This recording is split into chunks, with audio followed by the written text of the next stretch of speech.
Well, first I'll start out with the fact that we've only announced about half of what's in these games. And the reason why we haven't announced everything is that the concepts are so different that it's going to take a while for everybody. We've been working on this for 2 years. It's not fair for us to just dump it on you and expect you to understand everything all at once. So what we're doing is we're introducing you to a bunch of different concepts so that people can start wrapping their brains around it and seeing where it can go, and then we'll unveil all the other things as they go. So there's a lot more feature announcements for us to do. In previous games, we've had expansion packs, and expansions are basically content releases that come out in a big glop, and then and people go in and they play it, and then they have to wait another year for a new expansion.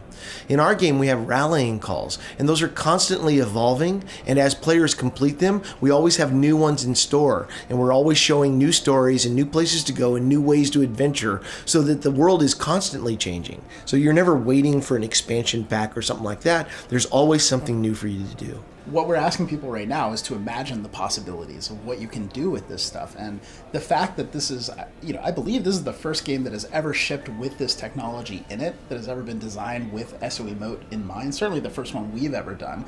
It makes a lot of sense for us to, partner with someone and sell webcams that are specifically optimized for it.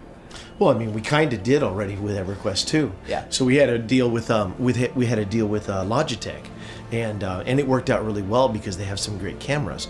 But yeah, of course, we can do all kinds of different deals and stuff like that. The game is really, really open. There's going to be a lot of hooks for people to get into if they want to get involved.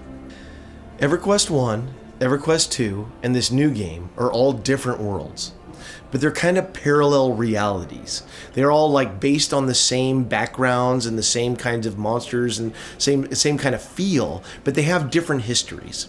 So like, for instance, in EverQuest 1 and EverQuest 2, different gods have died at different times. It's not the same world. EverQuest Next is almost a complete reboot of the lore. So we're tearing it down and we're leaving familiar places and familiar characters in the game, but telling all new stories and stuff like that. Now, that being said, they are completely different realities from each other, but all three of them touch in one place, which is Aetherneer, which is the afterlife of the game. So when the characters in the worlds die, they all go to the same place.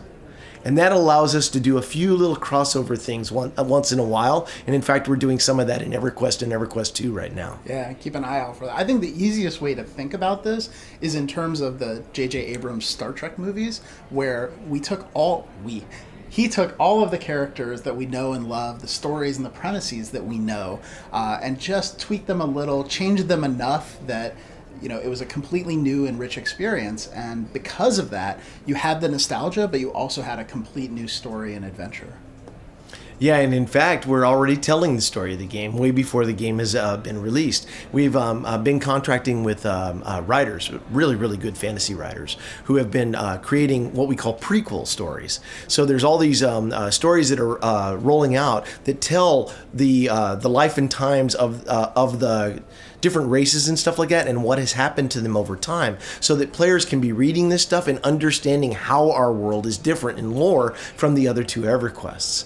And so all of these stories and stuff are starting to roll out, and the players are eating them up like the best cheese in the world. And they can't get enough of them. And as we continuously roll these out and musical tracks and everything to support them, we're creating new character for the world and letting people believe in it. And then when the game actually launches, they'll be completely ready to role play. Yeah, and I think you can't have a fantasy IP, you can't have a fantasy world that isn't born out of conflict. Like, it's the perfect kind of story for conflict. And so, the backstory all the way up to the present is filled with all of these political intrigues and wars and things like that. I think what's really different about EverQuest Next is that we're going to let people be involved in an ongoing conflict, in ongoing stories that are as epic as the backstory. And it'll be, I think, the first time that you've seen that in an MMO.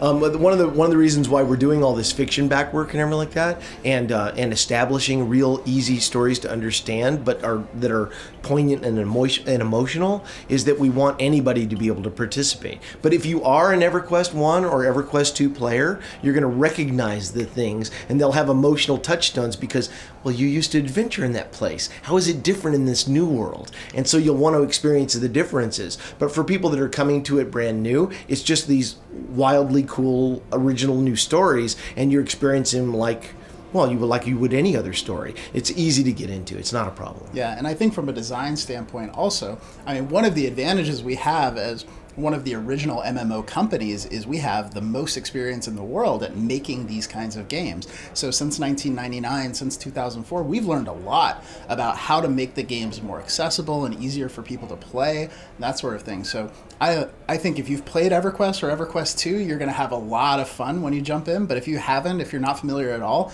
it's not going to be a problem. Yeah.